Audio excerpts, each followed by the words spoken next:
자, 오늘도 어김없이 10시 30분 여러분들을 뵙습니다.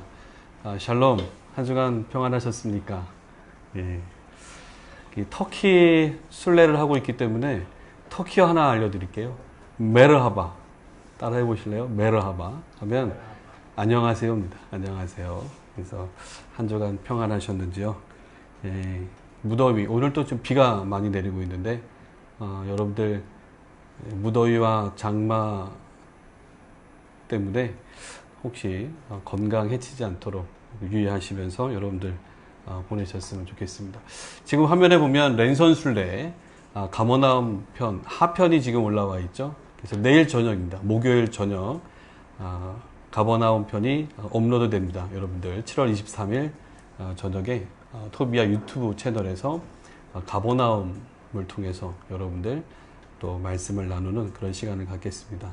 많이 구독 또 주변 분들에게 알려주셔서 함께 또 예수님의 행적을 따라서 또 말씀을 나누는 그런 시간, 방구석 랜선 순례 내일 저녁에 가버나움 하편이 업로드 된다는 거 알려드리겠습니다.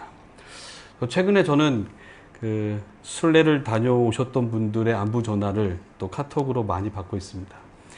물론 그 랜선 순례와 수요 성경 공부 강의를 통해서 많은 분들이 연락을 주셨는데요. 다녀오신 분들한테 많이 도움이 된다라는 이야기 하시더라고요. 그래서 제가 1년에 한 10개월 정도 이스라엘과 터키에 나가서 안내를 하고 있는데요. 24팀, 5팀 안내를 하기 때문에 저와 함께 하셨던 분들이 그동안 잊고 있었는데 많이 기억도 나고 또 잊혀졌던 내용들을 다시 한번 끄집어내 주셔서 또 이렇게 말씀을 다시 한번 회상하면서 그 은혜로 또 오늘을 또 버틸 수 있다, 또 살아갈 수 있다, 도움을 주셔서 고맙다라는 이야기를 많이 듣고 있습니다. 그러니까 또 힘이 되더라고요. 내가 하는 일이 잘하고 있는 거구나라는 생각이 좀 들었습니다. 고맙습니다. 이 토비아 선교회가 어떤 모임이냐라고 물어보시더라고요. 저는 이렇게 대답할 수 있습니다. 우리가 이 땅을 살아가면서 특별히 서로 받은 은혜들을 나누고 또 주고받으면서 서로에게 힘이 되어주는, 또 저희도 배울 수 있고 이런 사역을 하는 곳이고, 특별히 순례, 성서의 땅 현장에 대한 이야기를 가지고 어떻게 하면 삶 속에서 또 성경을 좀 더 잘 이해하고 삶 속에 적용하면서 살아갈 수 있을까, 또 구체적인 것들을 만들어내면서 목회자분들에게는 성경을 좀 잘 가르칠 수 있도록, 그리고 일반 성도님들에게는 성경을 펼쳐놓고 그 현장을 지명과 역사로 풀어가면서 좀 다 이해를 돕을 수 있는 그런 역할들을 하기 위해서 저희 토비아 선교회가 지금 사역을 하고 있습니다. 랜선 순례나 이 수요 성경 공부도 그런 면에서 같은 맥락을 하고 있는 거죠. 여러분들이 기도해 주시고 또 많이 응원해 주시면 고맙겠습니다. 누가 그러시더라고요. 김덕진 목사가 누구냐고.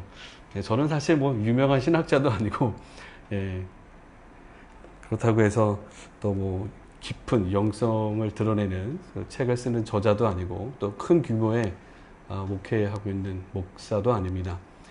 하지만 성서의 땅을 누구보다 더 많이 다녀오고 있기 때문에 성서의 땅에서 느낀 은혜, 또 그 현장에서 나누는 말씀을 오늘 이 땅을 살아가는, 오늘 또 대한민국 이 땅에서 그 말씀을 가지고 어떻게 우리가 적용하면서 또 성경을 또 잘 이해할 수 있을런지, 제가 가장 잘하고 있는 부분을 함께 나누려고 이 자리에 쓴 겁니다. 여러분들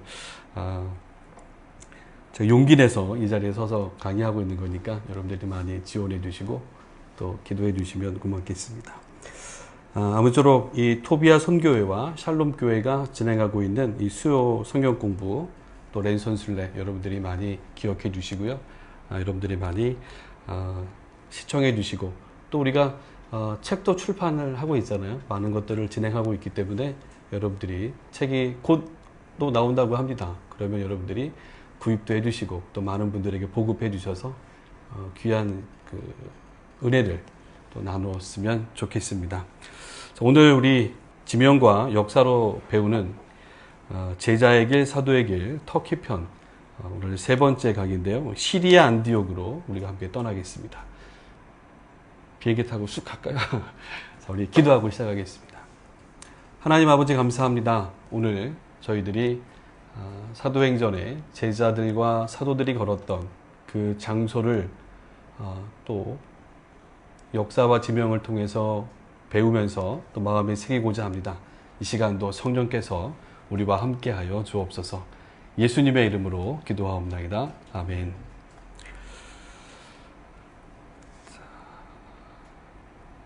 자, 제자의 길, 사도의 길, 터키 편을 진행하고 있는데 오늘 장소는 수리아 안디옥입니다. 수리아 안디옥. 관련된 성구, 여러분들 사도행전 11장 특히 19절부터 26절의 말씀을 중심으로 해서 오늘 이 장소를 좀 설명해 갈 텐데요. 여러분들 혹시 성경을 피셨다면 19절과 20절 말씀 잠깐 같이 읽겠습니다. 그때 스데반의 일로 일어난 환란으로 말미암아 흩어진 자들이 베니게와 구브로바, 안디옥까지 이르렀다라고 표현하고 있죠. 그 중에 구브로와 구레네 몇 사람이 안디옥에 이르러 헬라인에게도 말하여 주 예수를 전파하니라고 기록되어 있습니다. 여기 보면 안디옥에 이르렀다. 안디옥까지 가서 복음을 전했다고 하는 장소, 여러분들 오늘 우리가 만나보는 장소입니다. 26절 한마디로 이 시리아 안디옥을 얘기한다면 역시 이 구절이죠. 그래서 제자들이 안디옥에서 비로소 그리스도인이라 일컬음을 받게 되었더라.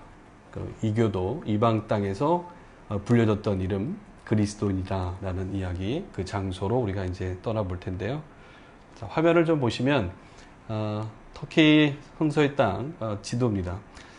지난 시간에는 저희가 갑바도기아를 다녀오셨죠. 갑바도기아 지금 화면을 보시면 터키의 아나톨리아 고원 혹은 소아시아 반도에 있는 고원 중심부에 있는 곳이 바로 갑바도기아죠. 갑바도기아에서 남쪽으로 이동을 하다 보면 이 주변이 마우스로 이렇게 지금 표현되고 있는 지역이 타우루스 산맥이 있다 말씀드렸죠. 해발 3,000m가 넘는 타우루스 산맥이 있고요. 타우루스 산맥을 넘어오면 아주 비옥한 평야지대가 나오죠. 길리기아라고 성경에 표현되어 있습니다만 여기가 다소가 있는 지역입니다. 거기서도 더 남쪽으로 내려오시면 거의 터키 땅에 제일 남쪽에 있다라고 보시면 됩니다. 가장 남쪽에 있는 도시 바로 안디옥이죠. 그래서 보면 옆에 시리아, 그 아래쪽으로는 레바논, 그리고 오늘 터키가 함께 경계를 이루고 있는 지역이 바로 이 안디옥입니다. 이 안디옥에 대한 이야기 풀어가 보겠습니다. 이쪽으로 가시는데요. 보통 갑바도기아에서 바로 가는 팀들은 거의 없습니다. 이스탄불에서 비행기를 타시고 오늘날 다소죠. 아다나라고 하는 지역인데 여기서 이제 비행기로 이동하신 다음에 버스로 한 4시간, 5시간 반 정도 이동하면 이 안디옥까지 여러분들이 순례를 위해서 탐방이 가능한 지역이죠.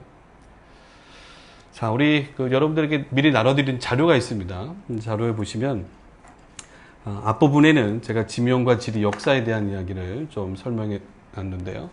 이 안디옥, 시리아 안디옥에 대한 그 지명 부분을 말씀드린다면 앞에 말씀드렸던 성경에 안디옥이라고 불리는 그 장소잖아요. 1700년 전경, 그러니까 예수님이 이 땅에 오시기 한 2000년경부터 이 터키 땅, 시리아 안디옥이 있던 지역은 히타이트 제국 사람들이 점령하고 있었던 그런 지역입니다. 그때 사람들은 그 지역을 하타이라라고 하는 지방으로 불렀다는 거죠. 하타이라고 불렀던 지방에 주전 1200년부터는 바로 헬라의 도시 국가들이 터키 땅으로 다 들어오게 되죠. 여러 소왕국들이 난립하면서 자리매김하는 거죠. 지난 시간 말씀드린 것처럼 오늘날 터키는 그래서 지금부터 한 3000년 전부터는 헬라인들, 그리스 사람들에 의해서 문화가 조성되고 있었다라고 보면 되죠. 자, 시간이 좀 더 지나가면서 주전 4세기입니다. 주전 4세기경에 헬라 제국이 서로 힘을 다투면서 세력을 키워가고 있던 시기에 바로 시리아 왕국이 생기죠. 시리아 왕국의 이 안티고니아라고 하는 도시가 오늘날 안디옥이라고 하는 자리에 있었습니다. 주전 300년경에 그 지역을 완전히 확장하면서 장악했던 인물이 바로 셀루쿠스 1세입니다. 셀루쿠스 1세가 그 장소에다가 새로운 도시를 하나 건설하죠. 그래서 안티오크라고 하는 도시를 건설하게 되죠. 뜻은 이제 병거 혹은 뭐 전사의 뜻을 갖고 있습니다만 사실 이 도시를 세울 때 그의 아버지의 이름을 tab니다. 아버지가 이제 안티오쿠스죠. 그래서 아버지의 이름을 따서 안티옥이라 이렇게 불렸던 거죠. 이런 도시가 무려 15개 혹은 16개 정도 있었다고 그래요. 그러니까 이 로마 제국이 들어서기 전에 바로 헬라 제국에 이 셀루쿠스에 의해서 안티오크라고 하는 이름의 도시가 굉장히 많이 들어서 있었다. 여러분들 성경 아시는 거 보면 비시디아 지방의 안디옥도 그런 도시 중에 하나입니다. 오늘은 그 중에 하나, 바로 시리아에 세워진 안티옥이다. 이렇게 보시면 되겠죠. 그래서 오늘날 터키 땅에서는 이 하타이 지방의 중심 도시로 안타키아라고 부르고 있습니다. 그래서 7세기, 8세기로 넘어오면서 이 무슬림들이 많이 점령하고 오랫동안 자리매김하면서 그들의 발음을 차용해 옵니다. 터키는 터키의 언어가 있습니다. 그래서 영어로 표기되어 있습니다만 읽는 발음은 아람어, 무슬림의 언어가 좀 많죠. 그래서 안타키아다 이렇게 불려지고 있는 곳. 그래서 정리한다면 히타이트 제국 때에는 하타이 지방, 그리고 헬라 제국 시대에는 안티옥, 그리고 오늘날은 안타키아다 이렇게 부르고 있는 지역이 성경의 안디옥이 되겠습니다. 여기 잠깐 지도를 보신다면 앞부분에 좀 지도를 좀 제가 많이 활용하겠습니다. 오늘날 그 행정지도인데요. 터키를 가시면 7개의 지역으로 나눠져 있습니다. 터키 행정구분상 7개의 지역인데 바로 프리기아 지역이다. 그리고 에게 연안 지역, 소아시아 7교회가 있는 지역이죠. 지중해 연안 지역. 그래서 지중해 연안 지역에 있는 안타키아 이렇게 보시면 되겠죠. 그래서 이렇게 구분을 오늘날 사람들은 하고 있습니다. 그리고 가운데 지난 시간에 배웠던 갑바두기아는 중앙 아나톨리아 혹은 아나돌루 지역의 갑바두기아 뭐 이런 식으로 불리우고 있다는 거죠. 동쪽에는 동남부 이렇게 지역 이렇게 구분해 주고 있는데 여기는 굉장히 해발 고도가 높은 지역들이죠. 우리 순례로 가기에 참 좋은 지역입니다만 아직까지는 시리아하고의 문제 때문에 좀 위험해서 지금은 찾아가지 않습니다만 어쨌든 안타키아, 오늘 성경에 나오는 안디옥은 지중해 연안 지역의 제일 아래쪽에 지중해를 끼고 있는 최남단부에 있는 하타이 지방의 도시다. 이렇게 여러분들이 이해하시면 되겠습니다. 그래서 오늘 터키 지도 보시면 제일 아래쪽에 바로 안타키아다라고 이제 표기가 되어 있죠. 여러분들 터키 가셔서 안타키아 갑시다 그러면 잘 못 찾아가세요. 하타이라는 표현을 많이 씁니다. 그래서 고대부터 불러왔던 하타이라고 하는 지역의 안타키아 도시 이렇게 보시면 더 정확하게 볼 수가 있겠죠. 자, 이 지역으로 이제 지리적인 부분으로 이제 좀 이제 올라가 보겠는데요. 사도행전 8장 스데반의 순교 이후에 많은 이들이 흩어지게 되죠. 박해를 피해서 많은 이들이 흩어지는데 우리가 시작할 때 읽었던 사도행전 11장에서도 보면 예루살렘을 떠난 이들이 바로 구브로 섬이 보이시죠? 사이프러스라고 하는 구브로 지역, 그리고 예루살렘에서부터 북쪽으로 해안길을 따라서 북쪽으로 이동합니다. 북쪽으로 이동해서 바로 여기 베니게죠. 베니게 지역. 베니게를 지나서 북쪽으로 이동하면 바로 시리아 안티옥이 나오는 거죠. 그래서 해안길. 여러분들 그 순례 가시면 많이 들어보셨죠. 고대에 고상들이 많이 다녔던 해안길이 있습니다. 이게 비아 마리스라고 하는데 이 해안을 따라서 이동했을 수도 있고요. 그리고 산악 지역입니다. 다마스커스 쪽을 지나서 레바논의 높은 산지입니다. 여러분들 레바논의 백향목이라는 말 많이 들으셨잖아요. 해발 1000m 이상 되는 곳에 백향목 나무가 많이 자라죠. 굉장히 높은 고원지대를 따라서 이동하면 바로 여러분들 그 요르단을 가시면 그 왕의 대로가 있었다 말씀드렸죠. 왕의 대로가 북쪽으로 계속 이어지면서 이 안디옥까지 나 있던 이 길을 따라서 사람들은 이동하지 않았을까라고 보는 거죠. 지리적으로 보면 이 안티옥이라고 하는 도시는 예루살렘에서부터도 한 480km 정도 북쪽에 있는 도시다.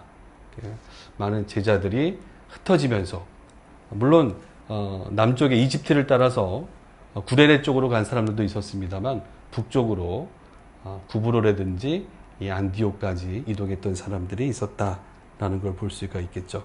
이 안디옥이라고 한 도시는 거상들이 많이 지나갔다는 것은 동서양을 연결하는 아주 중요한 길목이었다라고 보시면 되겠죠.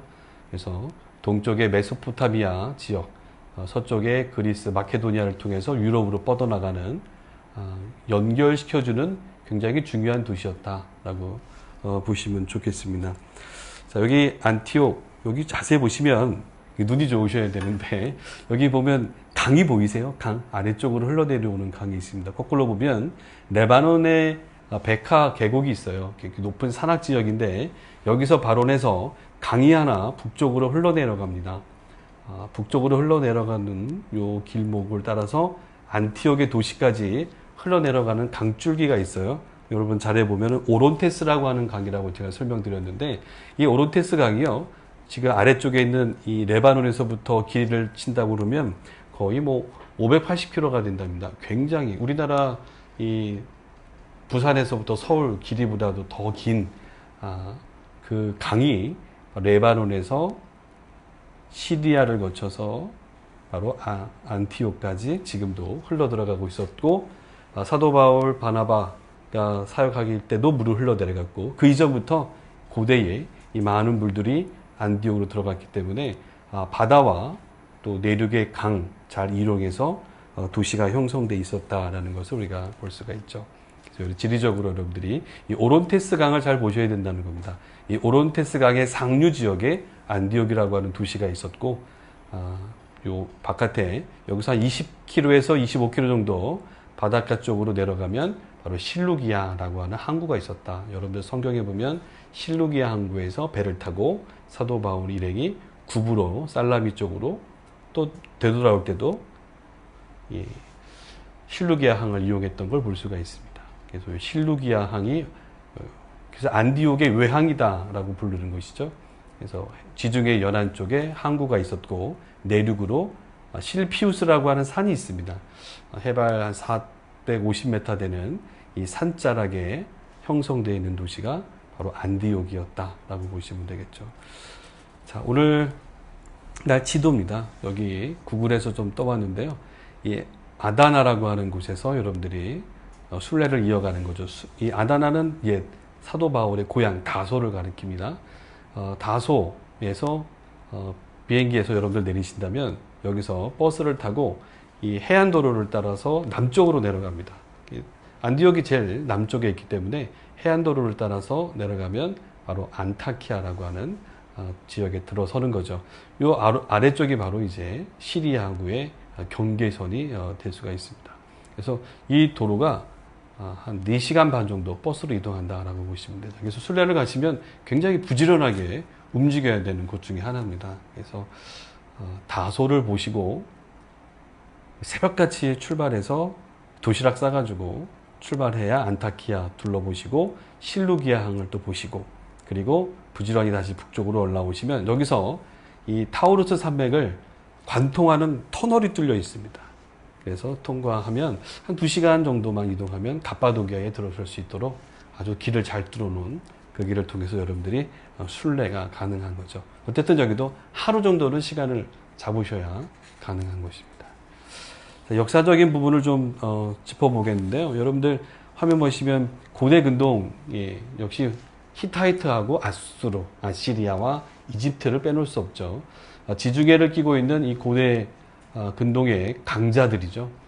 여러분들 우리가 지금 공부하고 있는 이 안디옥이 바로 이 자리입니다. 안디옥. 그러니까 역시 히타이트 제국에 포함되어 있었던 지역이었다.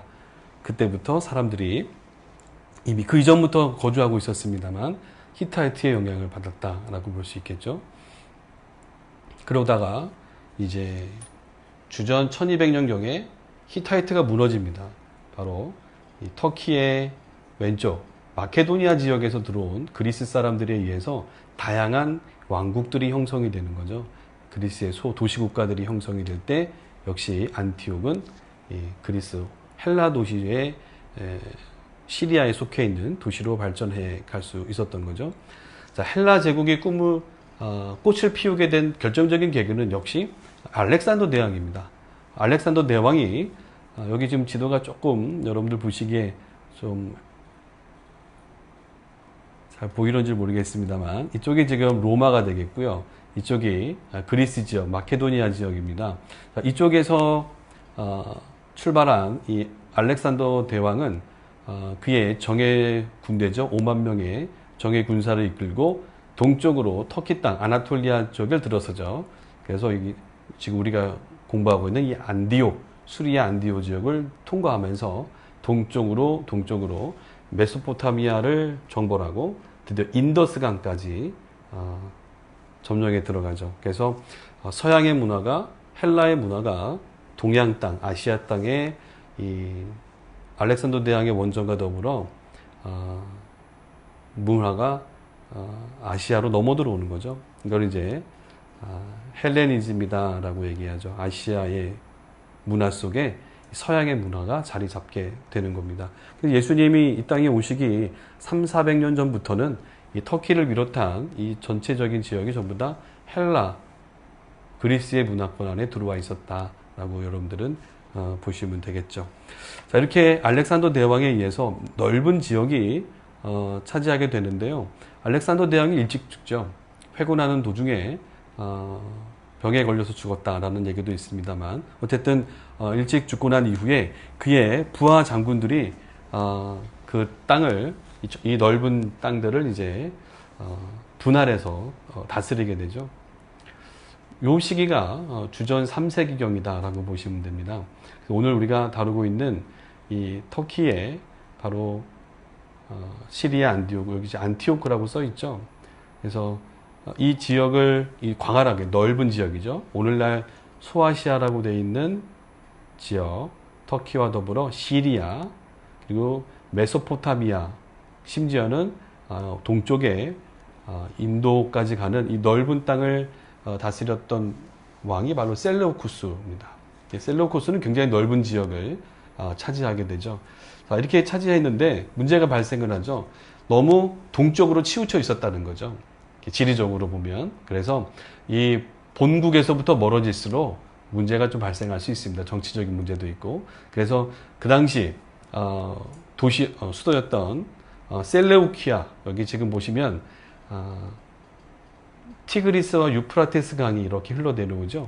자, 요 주변이 이게 메소포타미아라고 하는 곳인데, 여러분들 여기 셀루키아가 있습니다. 이 도시를 옮겨옵니다. 그래서 좀 더 서쪽으로 옮겨오면서 바로 여러분들 안티오크라고 하는 지역으로 도시를 이전을 하게 되죠.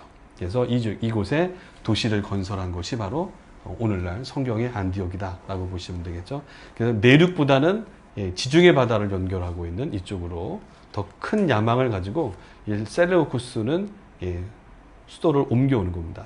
여기서 도시를 만들어 놓고 그의 또 정치를 또 펼쳐갔던 거죠.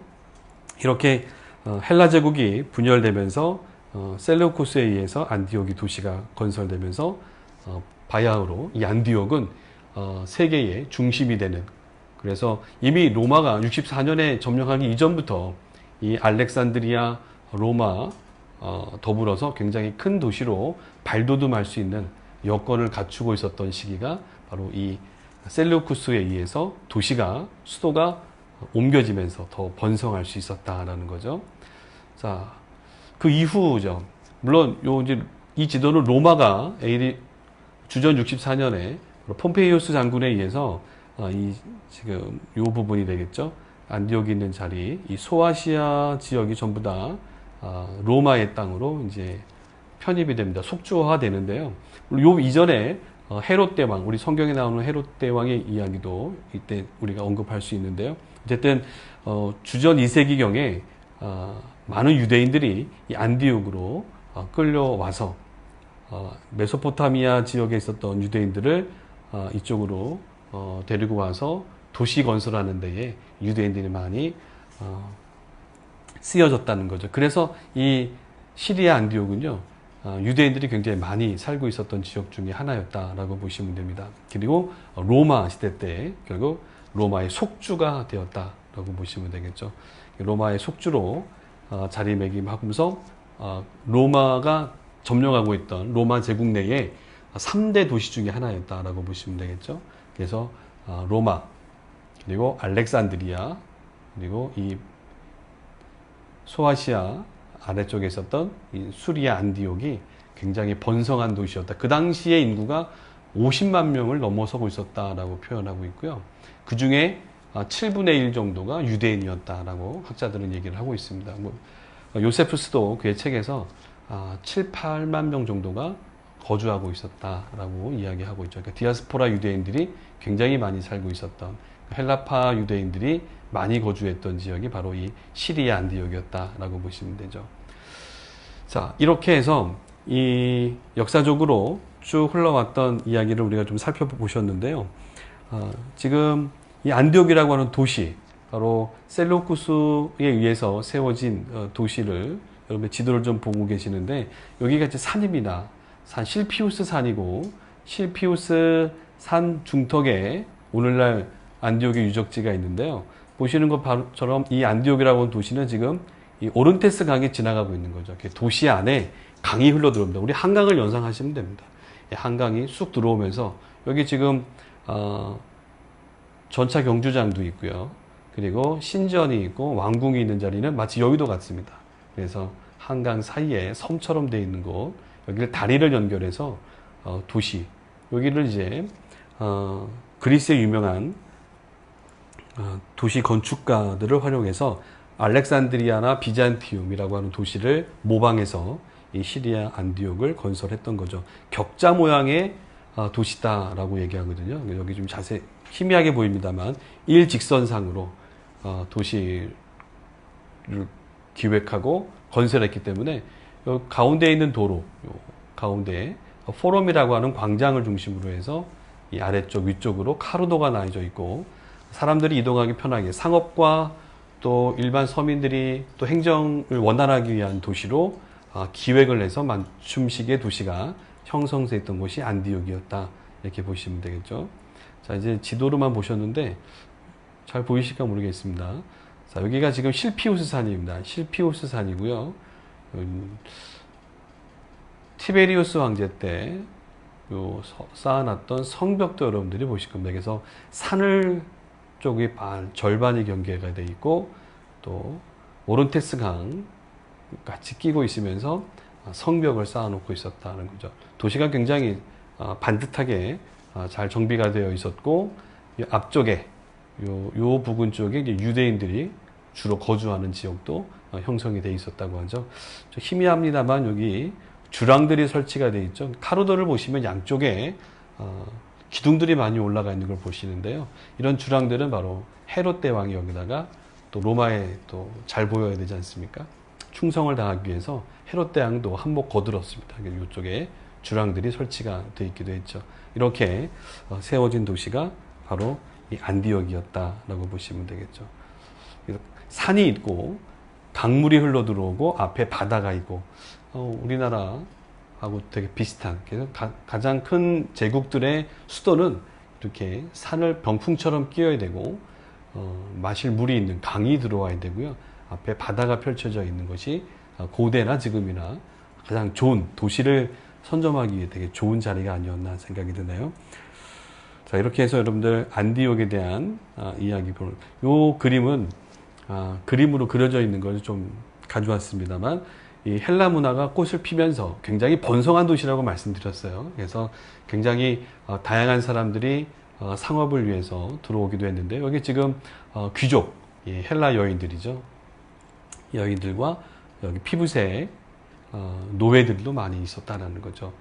시간이 갈수록 로마 제국 때는 인구가 한 도시의 일반 자유민들보다 노예 숫자가 더 많은 도시들도 많이 발견이 됩니다. 어쨌든 노예들과 더불어 다양한 인종들이, 또 다양한 신분의 귀족과 노예들, 경성되어 있는 또 자유민들, 많은 사람들이 어울려 살았던 그 모습을 좀 그려놓고 있고요. 자, 길거리를 가면 갈수록 여러분들이 보실 수 있습니다만 굉장히 신의 세계잖아요. 그리스의 문화가 꽃을 피웠기 때문에 가는 곳마다 아폴로 신전부터 해서 아르테미스 신전을 비롯한 많은 신전들이 세워져 있었고, 신전을 중심으로 활동했던 여사제들이 있었고, 이러한 문화들이 질비했던 것. 이것은 그 당시에 그 제국의 안녕을 비는 그런 종교였거든요. 그래서 그 신을 숭배한다기보다도, 믿다기보다도 그들에게 우리를 도와준다, 형통케 한다, 이 땅의 번영을 빌어주는 신들을 무슨 신이든 다 섬기려고 애썼던 그 그리스와 로마의 모습을 볼 수 있었던 거죠. 이런 도시에 복음이 전해졌다라고 보시면 되죠. 그러니까 굉장히 힘들었을 것이다 라는 거죠. 길거리에 있는 여사제들입니다. 나중에 한번 사제들에 대한 이야기를 또 한번 나눠보도록 하겠죠.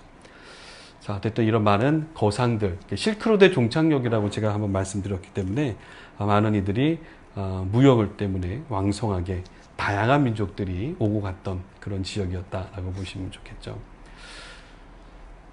자, 하지만 이렇게 화려했던 도시들, 신전들, 궁전, 많은 것들이 형성되어 있었습니다만, 이 그림은 AD 7세기, 6세기 때의 그림입니다. 500년대 후반에 대지진이 수차례 일어납니다. 지진이 일어나면서 이 아름다웠던 동방의 여왕이라 불렸던, 굉장히 아름다웠던 동방의 면류관이다 이렇게도 불렸던 이 시리아 안디옥은 역사 속에서 사라지게 되죠. 그리고 이어 발생하는 전쟁, 아랍의 침공, 여러 가지 전쟁으로 인해서 이 역사 속에서 사라지는 모습을 볼 수 있습니다. 제가 어제 자료를 좀 점검해 보니까 이 지진, 500년대에 발생했던 시리아 안디옥의 지진이 세계 10대 재앙 중에 하나라고 소개하고 있더라고요. 굉장히 이 지진으로 인해서 25만 명, 30만 명이 희생을 당하는 역사 속으로, 아무리 화려해도 역사 속에서 묻혀가는 모습을 우리가 또 볼 수가 있는 거죠. 잠시 아랍의 점령당에 있다가, 이 그림은 여러분들 비잔틴 시대입니다. 12세기 비잔틴 시대의 후반부로 가면 십자군들이 들어오게 되죠. 십자군들이 들어오면서 여기 지금 안티옥을 이 십자군들이 들어오면서 이곳에 공국을 세우기도 하고 기독교의 영향권 안에 잠깐 들어왔던 시기들이 있습니다. 그래서 십자군들이 들어오면서 오고 갔던 그 시리아 안디옥의 위치도 우리가 볼 수 있습니다.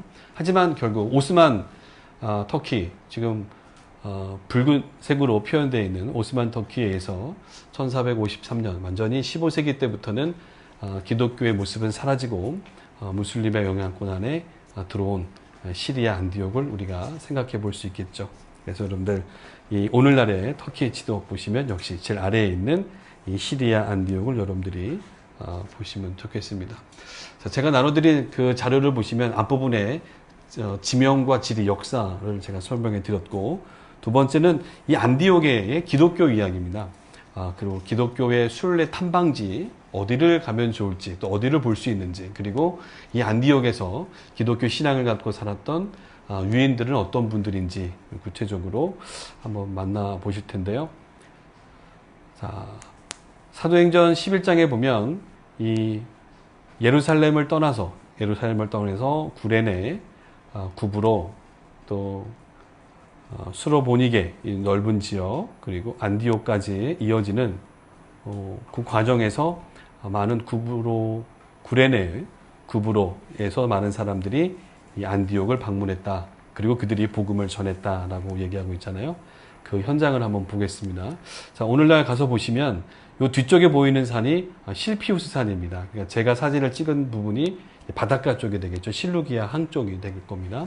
역시 무슬림의 땅이기 때문에 모스크가 우뚝 서 있는 모습을 우리가 볼 수가 있겠죠. 자, 여기 이제 제가 가면서 이정표를 하나 찍었는데요. 우리가 순례를 가면 이 수리아 안디옥을 가면 제일 먼저 찾아가는 곳이 역시 그 당시 기독교 신앙인들이 예배드리고 교제했던 장소가 어디였을까라고 하는 거죠. 바로 오늘날 베드로 동굴교회라는 이름으로 남아 있습니다. 여기 이정표 보시면 프랑스의 영향을 좀 많이 받다 보니까 전부 다 이 프랑스화되어 있는 모습을 여러분들 볼 수가 있어요. 밑에는 베드로 기념교회다. 위쪽에는 하타이 고고학 박물관이 있습니다. 그래서 여러분들 시간만 되신다면 순례하실 때 미리 계획 속에다가 동굴교회를 보러 갈 때 고고학 박물관도 함께 보시면 좋습니다. 이 말씀 드리는 이유는 고고학 박물관을 가시면 그 당시 헬라 제국의 그 유적 그리고 기독교 시대의 유적들을 여러분들이 좀 흔적을 여러분이 만나볼 수 있고 자료가 잘 정비가 좀 되어 있습니다. 2차 세계대전이 끝나고 나서 1900년대 초기에 이 터키가 오스만 터키가 패망을 하죠. 유럽에 의해서 패전을 하기 때문에 프랑스가 이 시리아 안디옥을 중심으로 해서 이 땅을 위임 통치하게 되잖아요. 이때 프랑스 사람들이 1920년에서 1930년 사이에 유적 발굴을 합니다. 땅에 묻혀있던 유적들을 발굴해 가지고 오늘날 동굴 기념교회라든지 그 헬라 시대나 특별히 오늘 시리아 안디옥의 1세기 때 복음을 전했던 그 시대의 이야기들의 유적들을 조금이나마 발굴해 놨기 때문에 여기를 들려보시는 것도 여러분들이 괜찮은 것 같아요. 여기 박물관의 겉모양입니다. 아주 풍차가 돌아가는 것처럼 만들어놨죠. 이게 사실은 물레입니다. 이 오론테스 강으로 들어오는 물을 활용해서 그 1세기 이전부터 사람들은 강줄기에서 얻어내는 물을 가지고 도시를 번성하게 했고 로마는 이걸 또 확장했다는 거죠. 그래서 이 시리아 안디옥의 심벌이요, 바로 이런 오론테스 강의 이 물레입니다. 여러분들 이런 것들이 도시에 가시면 굉장히 많이 있는 걸 볼 수가 있죠. 내부로 들어가면 이렇게 모자이크화 되어 있는 것들을 많이 복원해서 그 당시에 얼마나 화려했는지 또 다양한 그리스 신화의 이야기들이 이어져 있는 걸 여러분들이 볼 수가 있습니다. 굉장히 저도 깜짝 놀랐는데요. 그 가서 물론 이제 무너져 있는 것들을 많이 복원을 좀 했습니다만 그 당시에 얼마나 화려하게 도시가 형성되어 있었는지를 느낄 수 있었고, 오른쪽에 그림 같은 걸 또 보시면 그 로마 시대의 풍경, 모습들을 우리가 좀 보면서 성경을 이해하는 데 도움을 얻을 수가 있죠. 저기 함께 가셨던 분들하고 사진 찍었는데 이렇게 굉장히 많은 부분들을 발굴해 놓은, 프랑스 사람들이 그나마 발굴했기 때문에 이렇게 고고학 박물관이 잘 만들어져 있습니다. 이런 것을 보시고 나면 자 이제 이 실피우스 산이 있는 곳으로 향하실 텐데요. 바로 여기 아주 넓은 평야 지역에 형성되어 있는 오늘날 안디옥입니다. 자, 여기 실피우스 산에 가까이 이제 가게 되면 주변에 동굴들이 많이 보일 거예요. 동굴들이 석회암으로 형성되어 있는데 석회암 지역의 동굴을 형성해서 거주하고 또 무덤으로도 사용하고 사람들이 지냈던 모습들을 우리가 쉽게 만나볼 수 있습니다. 위쪽에 동굴들이 형성이 되어 있는데요. 요것이 2000년 전에 바로 복음을 들고 예루살렘에 기독교 박해, 핍박을 피해서 사람들이 안디옥에 갔을 때 그 사람들의 거주 지역들이 되게 이랬다라고 보시면 돼요. 왜냐하면 이미 화려한 도시였고요. 이곳에 가서 거주한다는 것은 낯선 땅이고 이방인으로서 나그네처럼 살아갈 수 없었기 때문에 이런 산 쪽에 대체적으로 동굴을 형성하면서 그들은 거주하고 있었다라고 보시면 되죠. 구멍 뚫려 있는 동굴들을 여러분이 많이 만날 수가 있습니다. 가까이 가면 여러분들 이제 베드로 동굴 교회다라고 하는 곳으로 이제 이동을 하실 텐데요. 자, 제가 들어가면서 입구 쪽에 사진을 좀 찍어본 겁니다. 요 현대화되어 있는 건물은 역시 1900년대에 프랑스 사람들이 들어와서 이 기념교회를 만들어 놓은 겁니다. 요 외벽도 마찬가지죠. 이렇게 외표를 하고 들어가면 동굴 바깥에다가 교회의 모양 기념으로 해서 1900년대 초기에 만들어진 거고요. 이 안으로 들어가는데 요 위쪽에도 동굴들이 형성되어 있습니다. 굉장히 다양한 많은 동굴들이 있어서 많은 사람들이 거주하고 있었겠구나라는 것을 미루어 짐작해 보는 장소가 되겠죠. 자, 실내로 들어가면 역시 동굴. 완벽하게 보존되어 있는 건 아닙니다만 그래도 여러분들 12세기 때 십자군들이 들어왔을 때 여기다가 예배당 터를 잘 만들어 놓은 것이 지금도 여러분들이 만나볼 수가 있는 거죠. 그래서 강대상이 있고 그 뒤쪽으로 베드로나 바울 또 신라나 많은 교사들이 이 주변에 앉아서 말씀을 가르쳤을 법한 그런 의자도 만들어져 있는 거죠.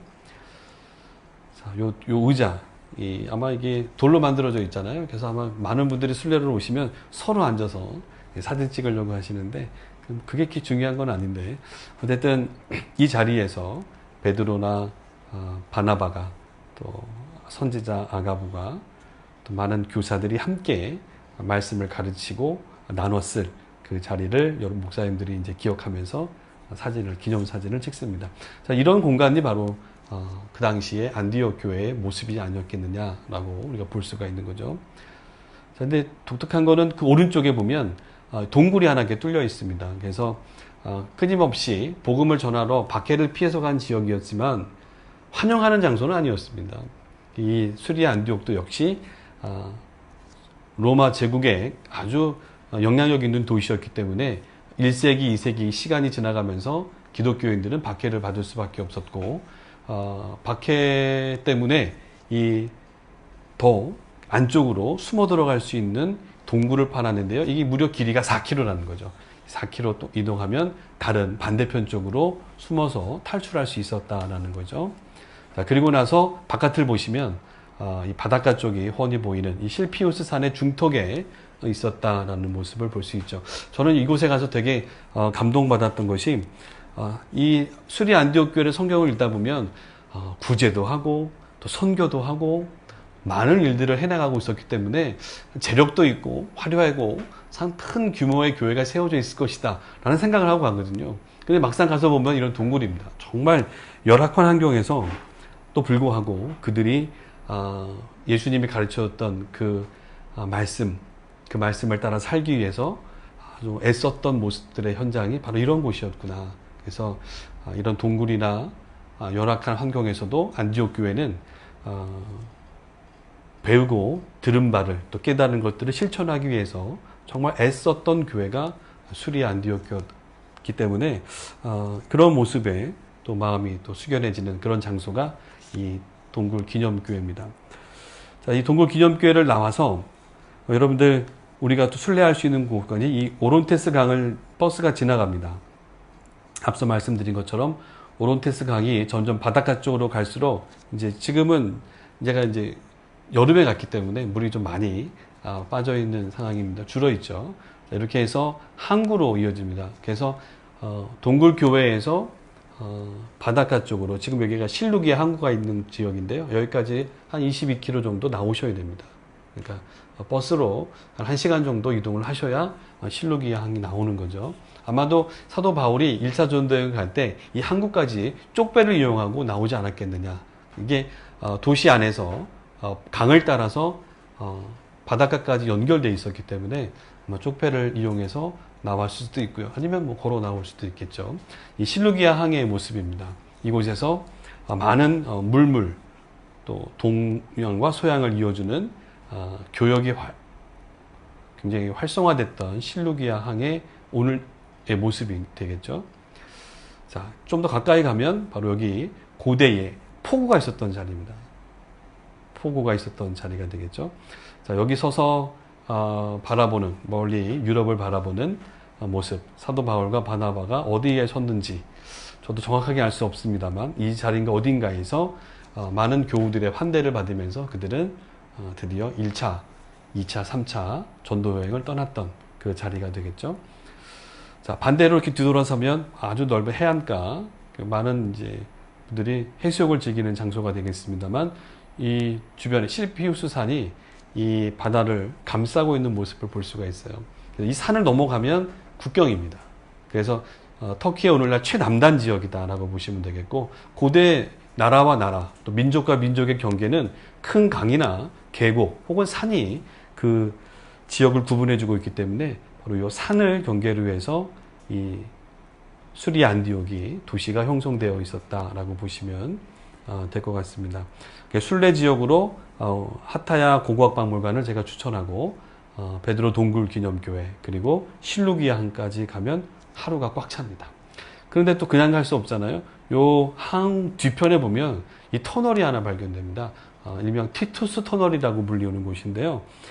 길이만 1800m입니다. 굉장히 긴, 거의 2km에 가까운 터널이 만들어져 있는데, 바로 베스파시아누스 황제와 그의 아들 티투스 황제에 의해서 AD 70년에서 80년, 90년 사이에 공사가 시작되고 만들어진 그런 터널입니다.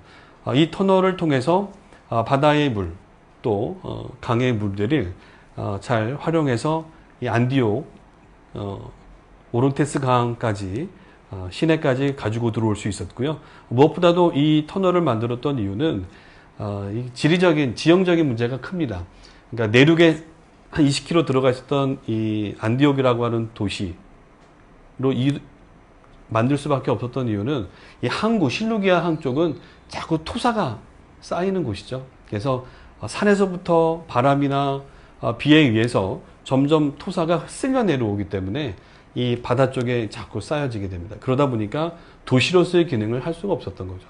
그래서 이 셀루쿠스 1세도 사실은 실루기아 항구 쪽의 도시를 거점으로 삼았다가 도저히 지형적으로서는 적합하지 않다라고 판단을 해서 내륙으로 산기슭으로 올라가 버린 겁니다. 그래서 세운 도시가 성경의 안디옥이 되겠죠. 그래서 거기까지 물이 잘 이어질 수 있도록, 또 이 터널을 통해서 여러분들 굉장히 폭이 넓습니다. 높이가 7m, 가로가 8m 되거든요. 이 넓은 통로를 통해서 군대가 빨리 이동할 수 있었고, 물을 띄우면 물자를 수송할 수 있었던, 굉장히 유용하게 활용하고 있었던 터널이 되겠죠. 이런 터널들도 한번 여러분들이 걸어보시면, 지금 걸어가고 있죠. 걸어서 가면 굉장히 지륵같이 어두운 곳입니다만 한번 들어가 볼 만한 그런 장소다 말씀을 드립니다. 이렇게 해서 하루 종일 여러분들이 수리 안디옥을 가시면 성경의 이야기와 더불어서 이런 장소들, 1세기 때의 장소들을 보면서 그 시대의 사람들의 모습도 우리가 담아볼 수 있는, 헤아려 볼 수 있는 장소를 여러분들에게 안내를 해드렸습니다. 이 수리 안디옥은 이런 장소뿐만 아니라 또 그 지역에 또 우리가 기억해야 될 인물들이 또 있는 거죠. 보시면 이그나티우스라고 하는 감독을 우리가 기억을 해야 됩니다. 안디옥의 교회의 감독으로서 1세기 후반이 되겠죠. 1세기 후반부터 117년경까지 안디옥에서 기독교 신앙인들을 말씀으로 잘 이끌어갔던 굉장히 훌륭한 이그나티우스 감독인데요. 3대 감독이 됩니다. 첫째 감독은 베드로가 되겠고요. 두 번째는 에보티우스라고 하는 사람이 감독으로 있었고, 세 번째로 이 이그나티우스가 감독이 되어서 기독교 이 안디옥, 시리아 안디옥의 신앙인들을 말씀으로 또 잘 그들을 섬겨갔던 모습을 우리가 알 수 있죠. 이 사람 같은 경우는 뭐 훌륭한 신학자이기도 합니다만, 이분이 예수를 믿는다는 것 때문에, 또 신앙생활 한다는 것 때문에 박해를 받으면서 결국 체포가 되어서 로마로 끌려가게 되죠. 로마로 압송되는 과정에서 7편의 편지를 씁니다. 그래서 서머나에서 4개의 편지를, 알렉산드리아에서 3개의 편지를 쓰셨는데, 끝까지도 그는 순교 현장으로 가면서도 걱정할 교인들, 또 소아시아에 펼쳐져 있는 많은 기독교 신앙인들을 격려하고 위로하면서 편지를 써나갔던 모습도 우리가 볼 수 있죠. 아마 여러분도 이 편지를, 아마 이 서신서가 쓰여져 있는 책을 지금 강 목사님이 번역하려고 계획 중에 계시니까 그런 것도 한번 여러분 참고하시면, 그 초창기 때에 여러분들 감독으로서 그 당시 신앙인들을 격려하고 위로했던 그 이야기들을 읽어보시면 굉장히 여러분들이 성경을 이해하시는데 도움이 되실 것 같습니다. 교회 전통에 의하면 이 이그나티우스가 여러분들 그 마태복음, 또 마가복음, 누가복음, 이 복음서에 표현하고 있는 그 어린아이에 대한 이야기가 나오죠. 이 천국에서는 누가 높은가라고 언쟁할 때 예수님이 한 아이를 불러 세우고, 이 어린아이와 같지 않으면 천국에 갈 수 없다라고 했을 때 그 어린아이가 바로 이 이그나티우스였다. 뭐 이렇게 교회 전통은 얘기하고 있습니다만 정확하게 이야기할 수는 없지만, 어쨌든 이분의 그러한 순교 정신이라든지 또 존경받는 분으로서 덕망 있는 성직자로 또 순교하셨던 이분을 기리면서 유세비우스 같은 역사학자들은 그렇게 이야기를 하고 있는 거죠. 제가 순례를 안내하면서 그 차 안이나 현장에서 소개하고 있는 인물들인데 바로 오늘 강의 시간이기 때문에 잠깐 여러분들에게 언급을 해드립니다. 자, 여기는 이제 누가 그리고 마태죠. 이 두 분의 공통점은 책을 들고 있다는 겁니다. 그래서 한 분은 누가복음과 사도행전을, 한 분은 마태복음의 저자이잖아요. 예수님의 제자였던 마태가 유대 지역을 복음을 순회하면서 전하다가 주 60년경에 안디옥에서 복음서를 기록했을 것이다. 그 당시에 교회 전통은 또 그렇게 이야기를 하고 있고요. 이후에 에티오피아나 혹은 페르시아 지역으로 가서 복음을 전하다가 순교했다라는 거고요. 이 안디옥과 관련된 인물로 바로 이 의사였던 이 누가를 또 언급을 하고 있죠.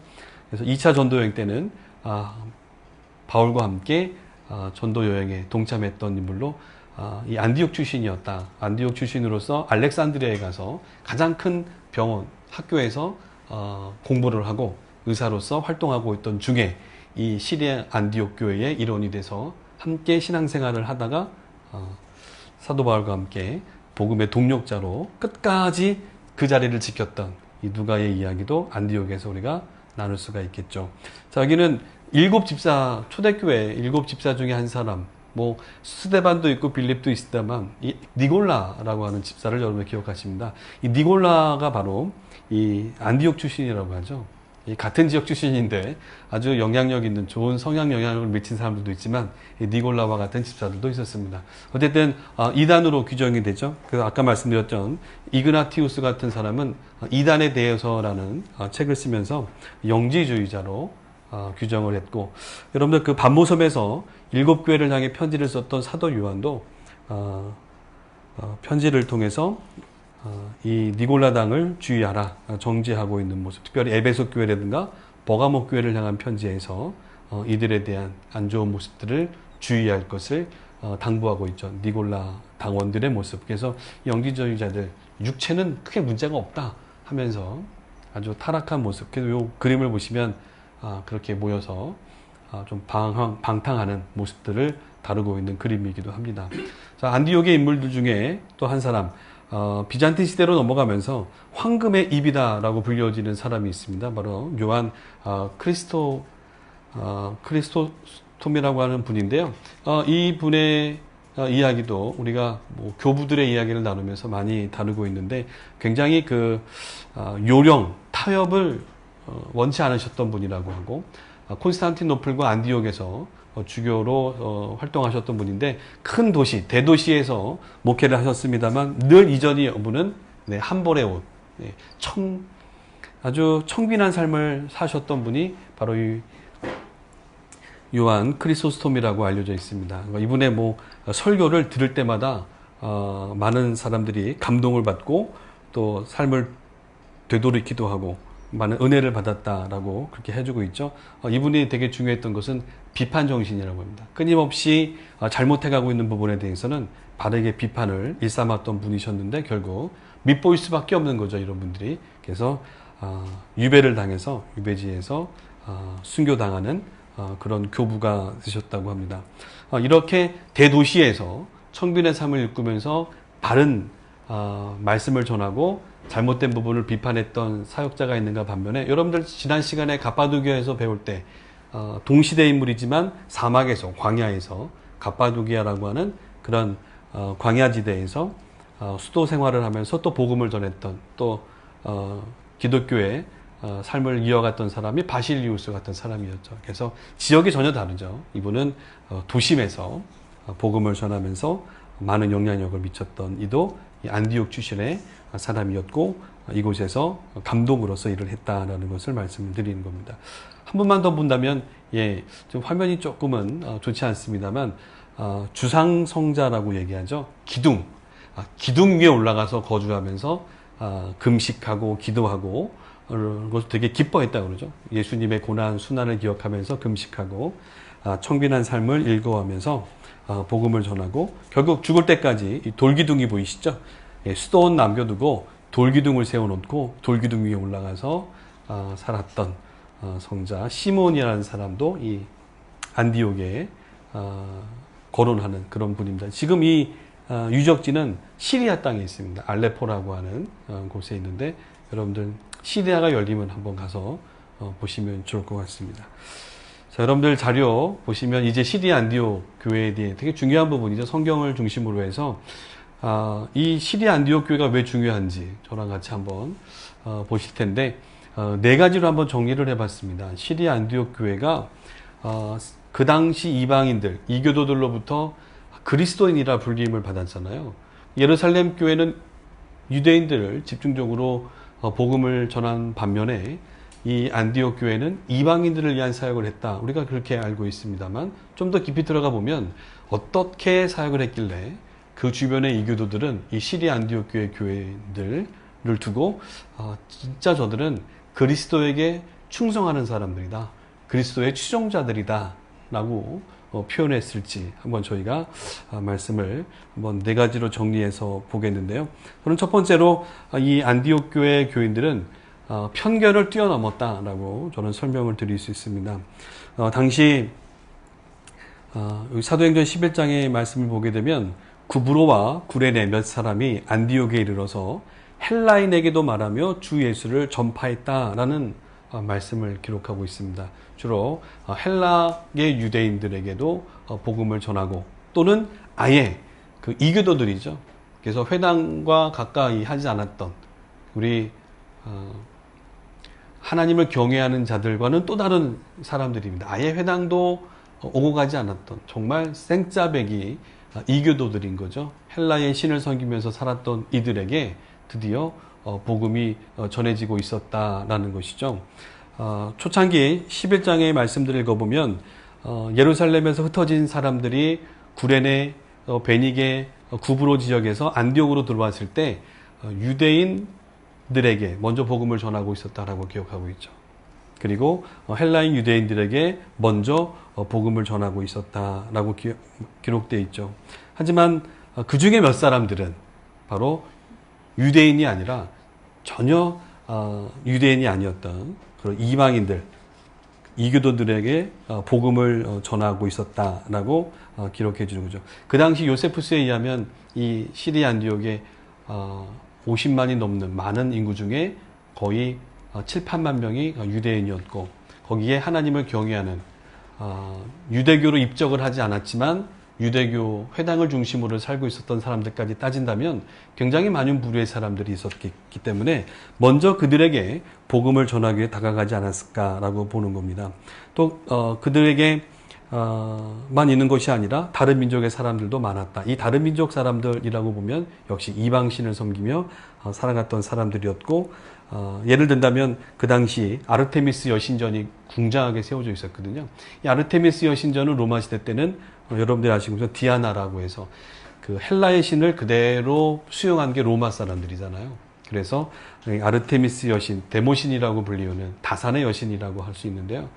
이런 여신을 섬기면서 그들 동안 살고 있었고 아스타르테라고 하는 동양의 데모신 같이 일치시키고 있었다는 겁니다. 그래서 이런 신전들에 찾아가서 다산을 위해서 기도하고 섬기면서 제물을 바치고 거기에 연관되어 있는 삶을 살아갔던 단면입니다만 이렇게 다양한 신들을 섬기면서 그들은 살아가고 있었던 거죠. 그들을 찾아가서 복음을 전했다라는 거죠.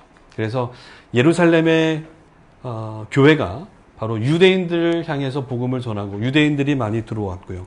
많은 사람들이 날마다 수가 더해져 갔지만 역시 그 구성원들의 모습을 보면 유대인들이 많았다는 겁니다. 헬라파, 디아스포라 유대인들이 많았다면 정말 이 유대인들이 아니었던 그리고 이 하나님을 경외하는 자가 아닌 또 다른 이교도, 이방인들에게 복음을 전하는 일이 이 시리아 안디옥 교회에서 일어나고 있었다. 그래서 저희가 지금 이 F.F. 브루스의 책을 좀 많이 참고하면서 저희가 공부하고 있는데요. 이 F.F. 브루스에 의하면 예루살렘 교회하고는 또 결이 다른, 또 색다른 모습으로 이 기독교 복음이 확장되고 있었고 그것을 실현하고 있는 또 새로운 교회였다라고 표현을 해주고 있습니다. 이 예루살렘 교회보다도 이 시리아 안디옥 교회는 바로 이방인을 향해서 복음을 전하는 데에 최선을 다했다는 거죠. 어떤 편견이었을까 하면 생각을 하는 겁니다. 유대인만이 아니라는 거죠. 유대인만, 선민 사상을 뛰어넘는 거죠. 사실 지금이야 쉬울 것 같지만 그 당시에 그렇게 쉽지 않았다는 겁니다. 우리 같이 율법을 지키면서 선택받은 우리가 메시아를 닮아가면서 살아가는 우리야말로 저들과는 달리 살기 때문에 우리는 구원받을 수 있어 라고 하는 생각을 뛰어넘는다는 거죠. 저런 잡신을 섬기고 우상을 섬기는 저들에게 구원을 받는다는 거 이해할 수 없었다는 겁니다. 어디 저들이 구원받느냐는 거죠. 근데 사실은 따지고 보면 오늘도 그렇지 않습니까? 우리 같이 교회 열심히 신앙생활하고 복음 열심히 말씀대로 살려고 몸부림치는 사람들, 선하게 살아가는 사람들이 구원받는 건 당연하지만 그렇지 악하게 살아가는 사람들이 구원받는다? 별로 생각 안 하시는 분들이 여러분들은 하겠지만 저희 교회는 안 하시더라고요. 이런 것들을 뛰어넘을 수 있어야 되는데 그게 좀 안타깝다라는 건데, 근데 이 수리 안디옥 교회는 그걸 넘어섰다라는 겁니다. 이걸 뛰어넘었다는 거고, 또 문제는 복음을 전파함에 있어서 유대인을 찾아가는데 바로 효율성의 문제, 메시아를 대망하고 있었던 유대인들이 먼저 복음을 받아들이면 빨리 개종할 수 있을 것이다라고 하는 생각이 강했다라는 겁니다. 그래서 헬라파 유대인들이 예수를 믿으면서 끊임없이 그런 동족을 찾아갔던 것이죠. 하지만 하나님은 사실 그들에게만 머물러 있기를 원하지 않으셨죠. 그들을 뛰어넘는 겁니다. 이교도들, 이방인들도 구원받아야 된다고 하는 그 마음을 이 몇 사람이지만 그들을 통해서 일깨워 주셨고, 그들이 결국 그들에게 다가가서 복음을 전한 거죠. 이 F.F. 브루스 자꾸 언급합니다만 이분의 표현이 참 재밌습니다. 우리에게도 복음이 유용하고 우리에게도 복음이 너무도 귀한 것이라면 그들에게도, 이방인들에게도, 이교도들에게도 복음은 정말 귀하고 유용한 것이 아니겠느냐. 우리만이 누리는 것이 아니라 그들도 누리는 것이 하나님 아버지의 마음이고 예수님이 그것을 우리에게 보여주지 아니하셨더냐. 그래서 그들은 이런 마음을 가지고 그들에게로 주저하지 않고 다가갔다. 그런 사람들이 있었기 때문에 이 예루살렘 교회하고는 또 다른, 약간의 이방인들을 향한 전도가 있었습니다만 그거와는 또 다른 규모의, 또 다른 규모로서 색깔을 달리한 교회 공동체가 바로 이 안디옥 교회였다라는 것을 이해하고 있는 것이죠. 그래서 이런 겉으로 보이는 유대 민족의 많이 구원받는다는 이것도 넘어서는 것이고요. 내부적인 편견도 벗어나서 그들은 복음을 전했다는 거죠. 사도 바울도 이 1차, 2차, 3차 전도여행을 통해서 끊임없이 이교도들을 만나고 이방인들을 만나면서 갈라디아서 3장에서도 그는 그렇게 얘기하지 않았습니까? 이 다양한 민족, 사회적인, 생물학적인 것을 뛰어넘지 않고서는 안 된다는 것이죠. 유대인이든 헬라인이든 노예든 자유든 남자든 여자든 그런 구분 없이 그리스도 안에서 새로운 신분이 되었기 때문에 바로 우리가 일구어가는 이 교회는 그런 공동체이다라는 것을 주장했던 것이죠. 그래서 이 에클레시아, 이 교회 새롭게 형성되는 이 안디옥 교회야말로 유대인의 색채를 벗어난 신분과 인종을 초월하고 민족적인 개념을 뛰어넘는 그러한 역사가 일어나고 있었다. 그래서 이 하나님을 경외하는 사람들 혹은 유대인들, 디아스포라 유대인들만이 구성되어 있는 교회라면 예루살렘 교회와 뭐가 다를 것이 있겠느냐. 하지만 이 안디옥 교회는 바로 그 편견을 뛰어넘고 그 제한적인 것을 뛰어넘어갔기 때문에 바로 이런 면에서 새로운 것이고 전적으로 새로운 규모의 예배 공동체였다, 신앙 공동체였다라는 것을 이 안디옥 교회를 통해서 우리가 찾아볼 수 있는 겁니다. 유대인에게서 모든 민족으로. 그래서 예수님이 승천하시면서 말씀하셨던 것을 실현해 가고 있는 거죠. 이 실현해 가는 게 굉장히 시간이 더디었다라는 걸 볼 수 있습니다. 그러나 하나님의 영은 이걸 깨우쳐 가면서 결국 유대인을 벗어나서 끊임없이 모든 민족으로 복음이 전해지게 하셨던 거죠. 그래서 저는 이 편견 뛰어넘다라고 하면서 우리만이 아니라 복음은 모두가 누려야 될 것이다 라는 것이죠. 제가 학교 다닐 때요, 신학대학교 다닐 때입니다. 제가 어느 학교 다니는지는 묻지 마시고, 학교 올라갈 때마다 우리 저 선배님들이요, 이렇게 프랑카드 들고 찬양하면서 예수 믿으라는, 우리 일반 대학교, 일반 학과가 워낙 많았기 때문에 이 기독교 동아리들이 선배님들이 주축이 돼서 찬양을 하는 겁니다. 근데 제가 일반 동아리에 들어가서 일반인들하고 어울리는 걸 되게 못마땅하게 하셨어요. 저의 고민은 뭐냐면 그럼 그들의 외침과 찬양은 누구를 위한 것이냐라는 거죠. 내가 만나고 듣고 누렸던 그 은혜를 예수를 믿지 않는 사람들과 나누고 그들에게 찾아가는 것이 중요하다고 전 생각을 했는데 저는 그것 때문에 끌려가서 맞기도 했습니다. 특히 신학과 학생들은 일반 학과 학생들하고 어울리면 안 된다는 거죠. 저 요즘 웃으면서 얘기합니다만 선배님들이 가끔 만나거든요. 왜 그러셨냐고. 그런데 어쨌든 이렇게 뛰어넘을 수 있어야 되는 겁니다. 두 번째는 서로 함께 했던 공동체였다. 우리 11장 25절 26절에 보면 바나바가 사울을 찾으러 다소에 가서 만남에 안디옥에 데리고 가서 둘이 교회에서 1년간 모여 있으며 큰 무리를 가르쳤다라고 기록해주고 있죠. 사도 바울과 바나바만 가르친 것이 아니다. 성경을 보면 그 이후에 그때에 선지자들이 예루살렘에서 안디옥에 이르니 그 중에 아가보라고 하는 사람이 일어나 성령으로 말하고 있었다. 이 교회 구성원들 리더 중에는 성경을 풀어서 가르쳐주고 어떻게 살아가야 되는 것을 일러주는 사람들도 있는가 반면에 바로 선지자들도 있어서 끊임없이 예언의 은사를 가지고 그 시대를 바라보면서 말하는 사람들도 있었다는 거죠. 시간이 흘러가면서 이들의 위치가 점점 좁아들긴 했습니다만 이런 사역자들도 같이 있었다는 겁니다. 이뿐만이 아니죠. 안디옥 교회에 13장 1절을 보시면 선지자들과 교사들이 있으니 곧 바나바와 니게르라 하는 시몬과 구레네 사람 루기오와 분봉왕 헤롯의 젖동생 마나엔과 미 사울이다 라고 기록해주고 있습니다. 이 다양한 사람들이 함께 교회에서 교회의 리더로 사역을 해가고 있었다는 모습에 우리는 주목해 보는 거죠. 바나바, 성경에 표현된 것처럼 성령에 충만했던 사람이다. 그렇죠? 그리고 인격적으로 굉장히 믿음의 사람이었다. 아주 모든 사람을 포용할 수 있었던 사람이었다. 디아스포라 유대인으로 또 예루살렘에 들어와 있으면서 많은 사람들과 교제하면서 원활하게 풀어갔던 사람이었기 때문에 이를 파송한 것이 아니었을까라고 생각이 들고요. 이 니게르라고 하는 시몬 역시 니게르라고 하는 말 표현은 역시 검다라는 겁니다. 흑인이었다라는 거죠. 그리고 구레네 사람 루기오 당시에 구레네 어떤 분들은 이 구레네 사람 루기오라고 해서 앞에 구레네가 붙기 때문에 구레네 시몬을 연상하시는데 그렇지 않다는 겁니다. 이 루기오라고 하는 이름은 그 당시에 굉장히 길 가다가 물으면 당신 성이 뭐요? 김씨입니다 라고 하는 것처럼 루기오라고 하는 성은 굉장히 많았거든요. 굉장히 흔한 사람, 늘 만나보기 흔한 사람들이 루기오입니다. 구레네 사람이라고 표현해주고 있는 거죠. 북아프리카 지역의 사람입니다. 또 여기 헤롯 대왕과 함께 어릴 때부터 자라났던 귀족가의 명문가 집안의 사람도 있는 거죠. 마나인이라고 하는 사람도 있는 거죠. 신분과 계층이 달랐던 사람들, 이 피부가 달랐던 사람들, 배움이 달랐고 출신 성향이 달랐던 사람, 또 여기에 바리새인 중에 바리새인이요. 하지만 오늘 요 스리 안디옥 교회 입장만 보게 되면 이 사도 바울은 굉장히 왕따가 돼 있었던, 개종을 했으면 아무도 믿어주지 않았고 정말 포학자요, 악행을 행했던 사람, 기독교인들을 잡아 죽이던 사람이 회심을 했다, 믿어주지 않았던 사람이죠. 얼마나 힘들었던 사람입니까? 이런 사울이 같이 함께 복음을 전했다는 건 굉장히 독특한 환경이죠.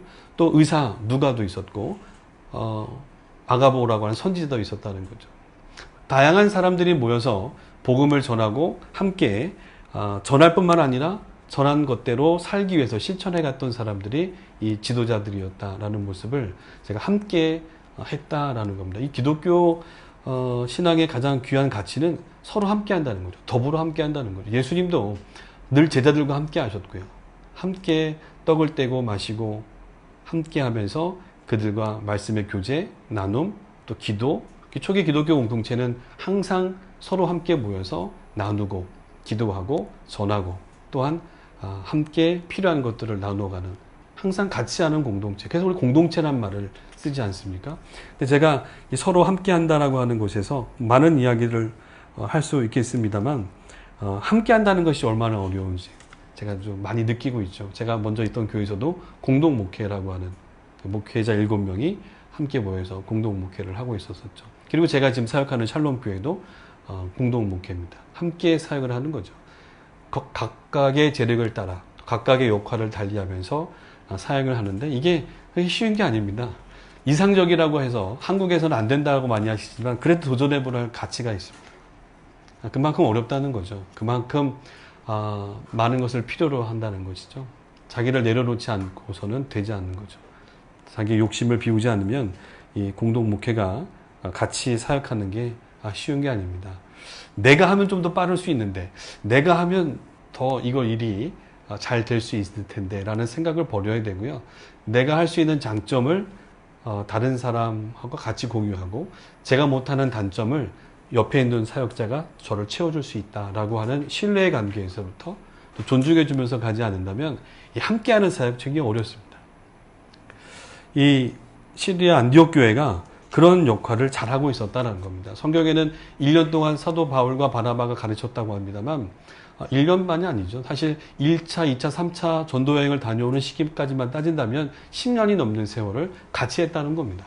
그렇게 오랜 세월 동안 같이 하면서 때로는 목회자로서 가르치고 때로는 선교사로서 파송을 받고, 그 시기에 따라서 하나님이 교회에 하시고자 하는 일들을 구분해서 풀어갈 때 거기에 순응하고 각자의 역할에 만족하면서 열심히 행하려고 했던 사람들, 이게 바로 이 수리 안디옥 교회의 교육자들, 사역자들의 모습이었다라는 거죠. 이로 인하여서 많은 사람들이 더 힘을 얻고 강건해졌다라는 거죠. 그래서 이 말씀을 보게 되면 결국 이들이 함께 모여서 함께 가르치고 그런 아름다운 신앙의 조화를 이루어갈 때 비로소 주변에 있는 사람들로부터 그리스도인들이라는 이야기를 들을 수 있지 않았을까라는 거죠.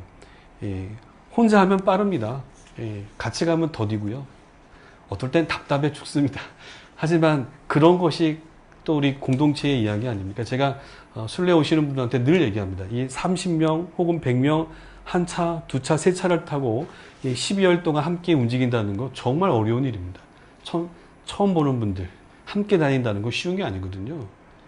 그만큼 내려놓지 않으면, 맞춰서 가지 않으면 어려운 건데 그거를 연습해 보는 거죠. 이 교회는 그런 거죠.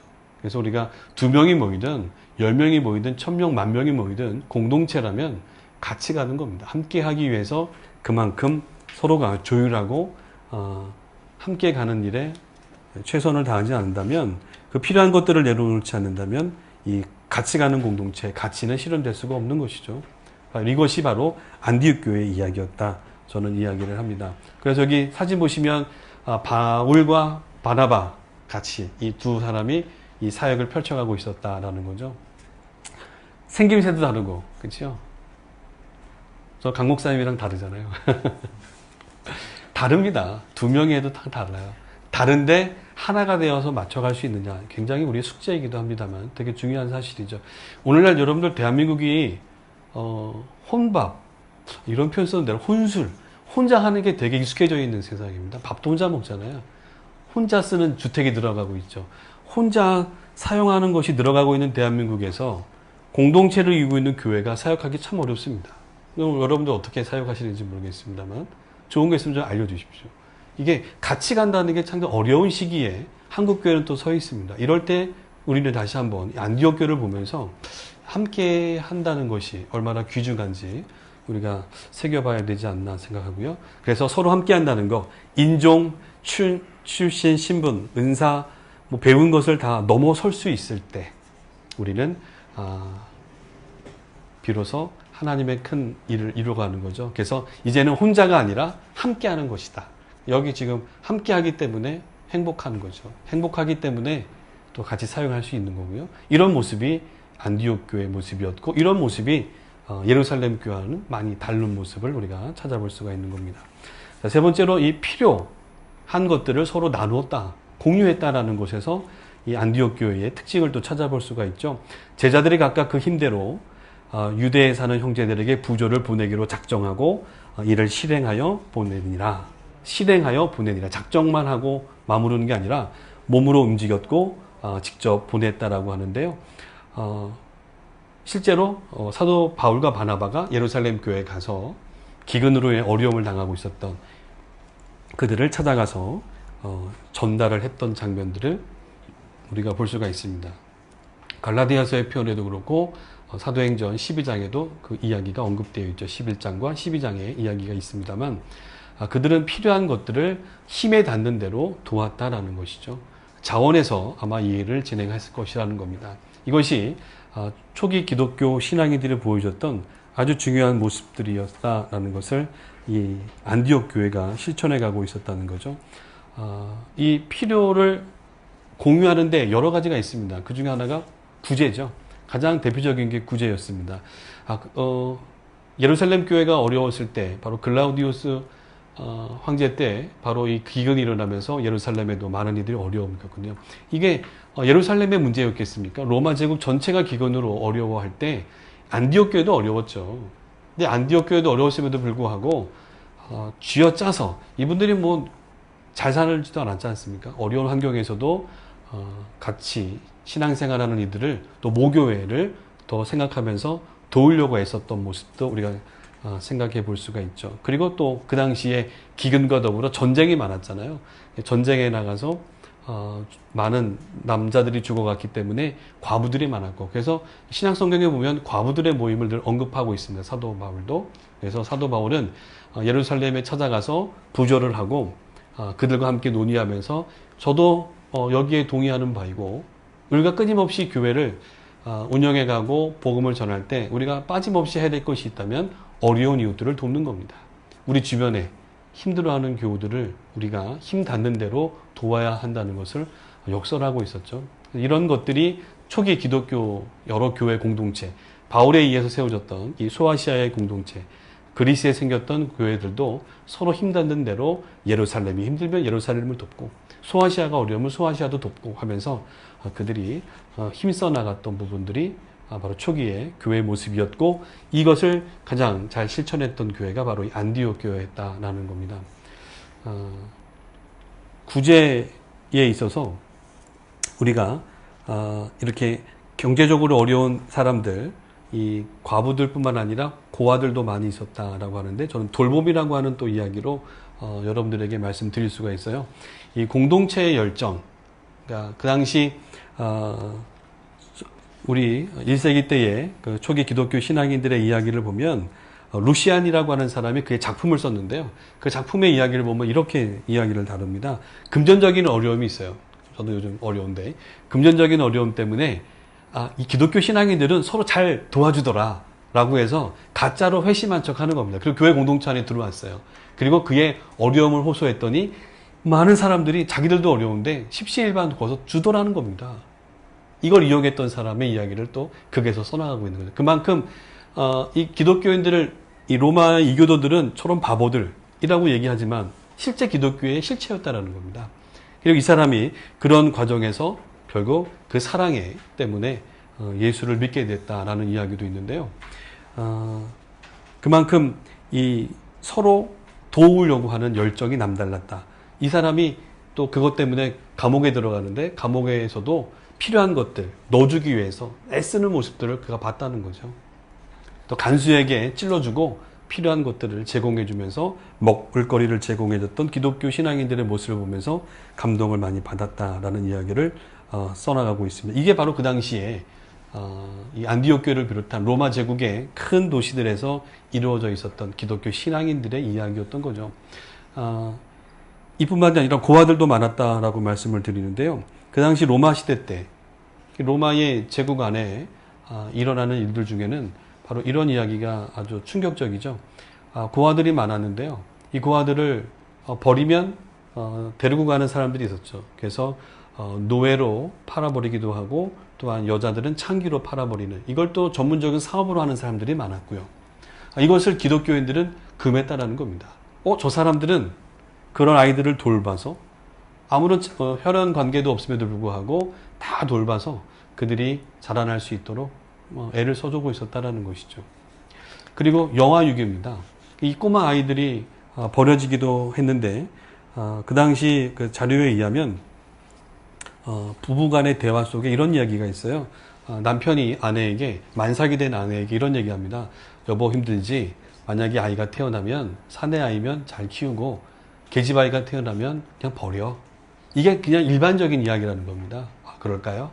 하면서 이거는 대수롭지 않은 그 시대의 이야기입니다. 오늘날 생각하면 말도 안 되는 이야기지만 지금 시간을 거꾸로 돌려서 2000년 전에 로마 제국이 왕성할 때에 수리아 안디옥을 비롯한 로마 제국의 큰 도시들, 영향력을 미치고 있는 도시들에는 영아유기는 일반적인 거였다라는 거죠. 그래서 이 아이들을 포기하는 일은 뭐 대반사였고 그냥 일반적인 일로 표현하고 있었는데 그 당시 그리스도인들은 그러지 않았다는 거죠. 그래서 아이들을 버리지도 않고 오히려 그 아이들을 거두어서 키우는 일에 힘을 쏟았다라는 겁니다. 이것뿐만 아니라 병자들이죠. 병이 걸리면 일반인들은 이렇다고 합니다. 이게 병에 걸릴 징조가 보인다. 그러면 쫓아버리고요. 아무리 친근한 사람들이랄지라도 거기서 와서 도망가기 쉬웠다라는 거죠. 근데 반면 그리스도인들은 병자들을 간호하다가 그 병균 때문에 옮아서 본인이 죽어도 그럼에도 불구하고 그들을 간호했다는 거죠. 그들을 낫기 위해서 애를 써갔던 그 모습이 바로 기독교 공동체의 모습이었다는 것이죠. 그래서 안디옥 교회의 감독이었던 이그나티우스는 로마 교회를 향한 편지 속에서 바로 이 구제와 돌봄, 이 문제를 너무 잘 이해하고 있어서 칭찬해주고 있는 모습들도 볼 수가 있는 거죠.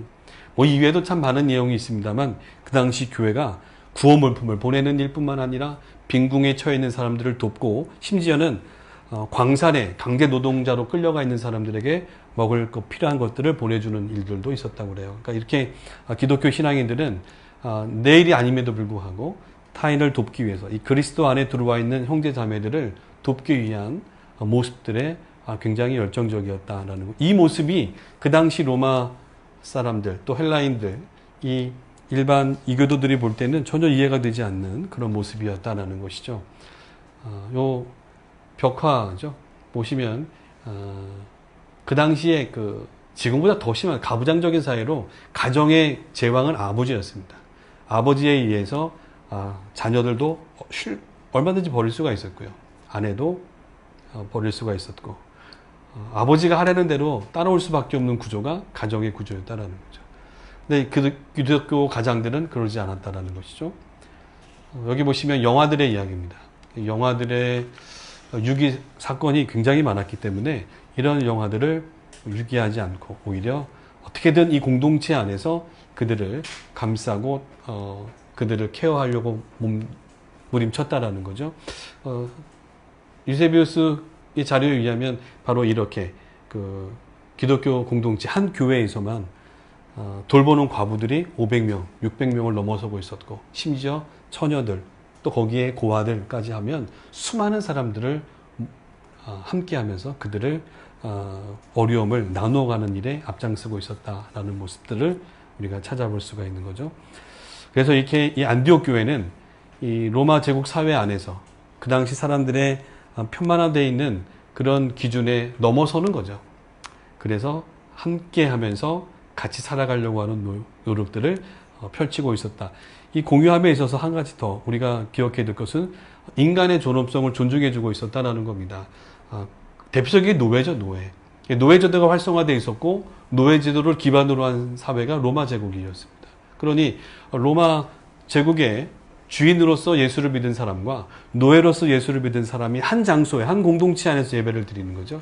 그럼에도 불구하고 그들은 주장하지 않았다는 겁니다. 이것이 우리가 성경에서도 찾아볼 수 있는 이야기인 것이죠. 그 당시 노예들은요, 뭐 창기로 팔려가거나 검투장에 끌려가는 사람들은 전부 다 노예들이었습니다. 물론 포로로 끌어온 사람들이 노예가 돼서 대부분 이렇게 평생을 삶을 마칩니다만 이런 노예들을 감싸주고 그들과 함께하기 위해서 애를 써갔다라는 것이죠. 예를 들면 여러분들 우리가 빌레몬서를 보면 로마 감옥에 있을 때에 바울이 이 오네시모 예수 안에서 회심하여 바로 나와 한 형제 되었으니 이의 주인이었던 이 빌레몬에게 형제처럼 대해달라라고 하는 우리가 이야기를 우리가 알고 있지 않습니까? 노예고 또 주인이고 노예도 그냥 노예가 아니라 도망간 노예는 사형인데도 불구하고 친형제처럼 예수 안에서 한 형제로 대하며 갈 수 있었던 기독교인의 삶의 모습은 이 안디옥에서도 볼 수 있었던 모습이고 이런 것들이 바로 그 지역 이교도 기독교인들의 눈에는 달랐다라는 것이죠. 그래서 구제와 돌봄, 인간의 존엄성 존중 이런 것들 결국 한마디로 정리한다면 다툼, 서로의 다름이 차별이 아니라 존중과 배려로 이어져 가고 있었다는 것을 우리가 기억해 볼 수 있는 거죠. 우리는 다르면 틀렸다고 하지 않습니까? 에이 달라 하고 제껴놓지만 다름이 서로에 대한 존중과 배려로 펼쳐갔던 시대, 바로 이 안디옥 교회에서부터 우리는 기독교인들의 신앙의 모습을 찾아갈 수 있었다라는 것이죠. 마지막으로 여러분들 나눠드렸던 자료에 안디옥 교회 이야기 중에 지경이 넓혀지고 있었다라는 것을 제가 말씀드려요. 성령이 이르시되 바나바와 사울을 따로 세우라 하시니 이에 금식하며 기도하고 두 사람에게 안수하여 보내니라 라는 말씀으로 이들은 예루살렘에 가서 구제물품을 전달해주고 되돌아와서 드디어 성령의 인도하심을 받습니다. 그래서 따로 세우라라고 하는 말씀을 듣고 그들은 안수하여 그들을 세우고 온 지도자들과 함께 사역자들이 또 온 교인들과 함께 기도하여 하나님께서 어떻게 이들을 사용하실런지 하나님의 마음이 어디 있는지를 같이 금식하며 더불어 기도했겠죠. 우리는 성경 한 구절 이렇게 읽어갑니다만 하나님께서 선지자를 통해서 따로 세우라 하셨고 따로 세우라고 하신 이유가 어디 있는가를 알기 위해서 끊임없이 기도했을 겁니다. 그리고 금식하며 묵상하며 기도하던 가운데 일깨워 주시니까 하나님의 영으로 하나 되기 위한 작업들이 이 안디옥 교회에 늘 있었다는 거죠. 그래서 이 성령의 보내심을 받았다. 그리고 온 교회가 이 일에 같이 했고 특히 교회 사역자들도 이 일에 하나 되기 위한 노력들을 꾸준히 하고 있었다는 것이 이 안디옥 교회의 장점이고 특징이었다라고 저는 얘기할 수 있습니다. 그래서 이 성령의 그 마음을 하나로 한 마음 되기 위해서 같이 애써갔던 교회, 그거는 선지자들만이 아니라 또 지도자들만이 아니라 온 교우들이 같이 하는 거죠. 여러분 이 선교사 파송하고 단기 선교만 가더라도 아니 순례만 오더라도 얼마나 많은 비용이 듭니까? 또 여기에 후원금 보내야죠. 교회만 세운다고 되는 거 아니지 않습니까? 세워진 교회를 또 우리가 꾸준히 지속해서 도와야 되는데 많은 재정적인 일들이 뒤따르지 않습니까? 이걸 결정하는 데 있어서 한 마음으로 같이 갔다라는 것이죠. 이게 바로 안디옥 교회의 자랑거리이자 특징이었다라고 설명을 드리면서 이렇게 이 안디옥 교회는 드디어 예루살렘에서부터 예수님이 예루살렘과 온 유대와 사마리아와 땅끝까지 이르러 복음의 증인이 되어달라라고 말씀하셨을 때 점점 지경이 넓어져 가는 것이 이 안디옥 교회에서 실현되고 있었다. 그래서 유대인을 넘어서 이방인에게로 이교도들에게로 확장이 되면서 바로 1차 전도여행 지역 여러분들 1차, 2차 지도에 보시면은 안디옥에서부터 출발해서 구브로와 더불어 수아시아 지역을 다녀오고 또 연이어서 이 교회는 함께 사역을 하다가 다시 재차 복음의 확장을 위해서 안디옥에서부터 다시 출발해서 세워놨던 교회들을 둘러보고 그게 바로 비시디아 안디옥이라든가 이고니온, 루스드라 다음 주에 우리가 나눌 교회들이죠. 그 장소들을 둘러보고 빈손으로 갔지 않습니까? 또 그들을 격려하고 그리고 또 성령의 보내심을 받아 유럽까지 확장해서 다녀오고 또 세 번째 전도여행 때는 또 세워진 교회들을 유럽까지 또 둘러보면서 격려하고 했던 교회가 수리아 안디옥 교회였다라는 거죠. 그래서 이렇게 복음을 확장되는 일에 지경이 넓혀져 가는 일에 최선을 다했던 교회 바로 수리아 안디옥 교회다. 정리한다면 그들은 함께 기도하면서 금식하고 하나님의 영과 한 마음이 되어서 교회와 복음의 지경이 크게 확장되는 데에 하나 되었다라는 거죠. 제가 순례 오신 분들한테 늘 묻습니다. 여러분들의 땅끝은 어디입니까? 그 당시에 사도 바울과 바나바 그 시대 사람들에게 땅끝은 서쪽의 땅끝은 에스파니아 스페인 쪽이었다면 아시아 동끝 쪽은 이쪽 우리 아시아 쪽으로도 올 수 있습니다만 어쨌든 땅끝으로 가기 위한 몸부림을 쳤다면 오늘날의 땅끝은 어딘가 하는 거죠. 땅끝은 뭐 다른 아닙니다. 저는 저희 처가댁 식구들이죠. 아직 예수님을 믿지 않습니다. 저의 땅끝이죠. 제가 죽기까지 노력해야 될 것이 있다면 목회자로서도 마찬가지지만 복음을 전해야 될 것이 저의 가족들이죠. 여러분들에게도 분명히 있으실 겁니다. 그런 자들에게 복음의 지경을 넓혀갈 수 있기를 간절히 바라고요. 이렇게 안디옥 교회처럼 이런 일에 우리가 최선을 다해야 됩니다. 정리한다면 수리 안디옥 교회는 편견을 뛰어넘었다. 우리만이 아니라 모두에게로 향했다는 거고, 서로 함께하면서 혼자가 아니라 함께다. 필요를 서로 공유했다. 서로가 다름이 차별이 아니라 존중과 배려의 모습으로 나아갔었고, 복음의 지경이 넓어지면서 오늘 우리의 땅끝으로 이어져 왔다라는 것이죠. 이 수레 안디옥 교회의 모습이 오늘 우리의 모습이 되기를 바라면서 이 말씀을 마치려고 합니다. 묵상 여러분들 맨 마지막 페이지에 있는데요. 저는 이렇게 순례 장소에서는 이제 주로 잠시 터키 같은 데는 이 기도하기가 쉽지 않습니다.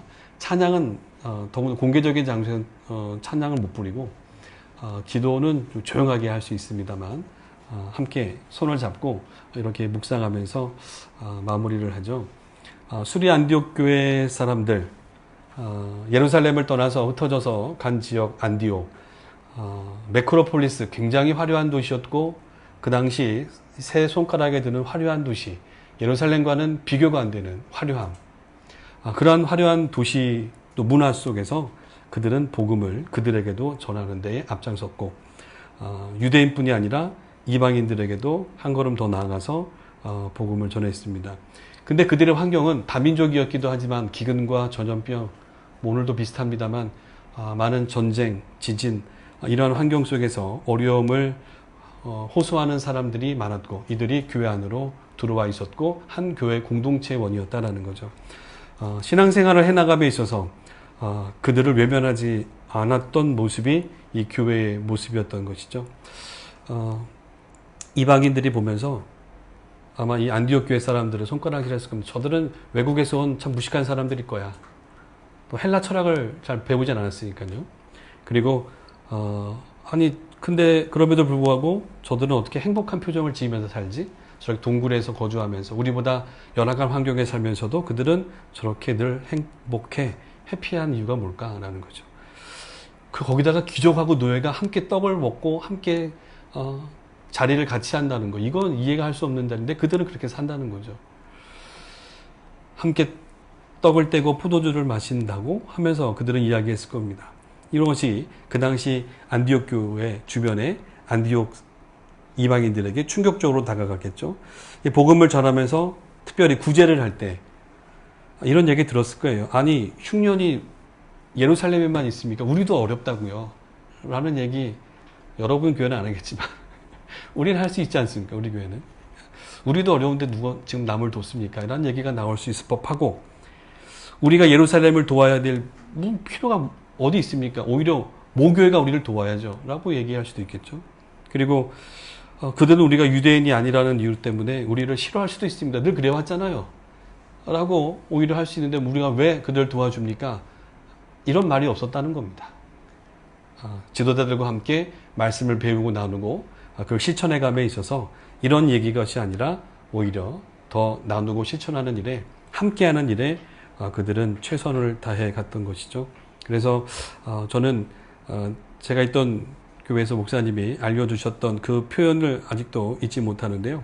아마도 이 안디옥 교회 교인들의 모습은 이 땅에서 하나님의 나라를 살아내고자 했던 그런 모습, 그러니까 신앙을 가르침을 통해서 배웠다면, 의식화했다면 그것을 신앙을 생활화하는 데에 굉장히 노력했던 교회가 이 안디옥 교회가 아니었을까 이렇게 한번 정리를 해봤습니다. 우리가 살고 있는 21세기 대한민국도 마찬가지 아니겠습니까? 이제 안디옥 교회 얘기하지 마시고 우리가 더 중요한 것 같습니다. 안디옥 교회를 보시고 한국으로 되돌아간다면 또 한국에 와 있기 때문에 우리는 이 대도시 오히려 안디옥 교회보다도 더 화려하고 거대한 메가폴리스라고 하는 이 서울에 살고 있습니다. 이 화려한 도시에 살면서 우리는 또 이 지금 지구상에서 일어나고 있는 많은 현실들 우리만이 아닌 누구든지 그리고 혼자가 아닌 함께 그리고 차별이 아니라 존중과 배려로 그리고 그 부름받은 사명을 위해서 더 끊임없이 세상을 향해 복음을 전하는 그리스도인들로 살아가는 그런 모습이 우리에게 있기를 바라겠고요. 이것이 저부터 이뤄야 되겠고 또 우리 교회부터 또 우리부터 진행될 수 있다면 언젠가는 일들이 가능해질 거라 생각을 합니다. 아마 그 당시 교회들도 그런 마음으로 펼쳐가지 않을까 생각합니다. 여러분들 크리스찬이십니까? 예, 아유 크리스찬? 예, 그렇다면 여러분들 지금 오늘날 여러분들이 있는 삶의 현장에서 많은 사람들로부터 어떤 크리스찬이라는 이름을 듣고 계십니까? 오늘 이 세상으로부터 처음으로 그리스도인이라 그리스도에게 복종하는 사람들, 충성하는 사람들이라 불렸던 안교 교회 신앙인들처럼 우리도 그런 이야기를 들으면서 살아갈 수 있기를 바라고요. 다음 시간에는 저희는 좀 더 내륙으로 들어가 보겠습니다. 복음이 확장되어 있는 땅으로 가서 우리 비스디 안디오, 이고니온 이런 지역을 중심으로 해서 말씀을 나눠가겠습니다. 기도하겠습니다. 하나님 아버지 감사합니다. 말씀을 통해 느낀 은혜와 귀한 감동들을 삶으로 풀어낼 수 있는 우리의 삶이 되기를 소망합니다. 함께하면서 나누면서 복음을 더 넓게 활장해 갈 수 있었던 안디옥 교회처럼 오늘 이 시대에 오늘 우리가 처해 있는 삶의 환경에서도 이 땅의 사람들로부터 진정한 그리스도인이라는 이야기를 들으며 남은 여생 살아갈 수 있는 우리 모두가 되도록 주님 도와주옵소서. 예수님의 이름으로 기도하옵나이다. 아멘.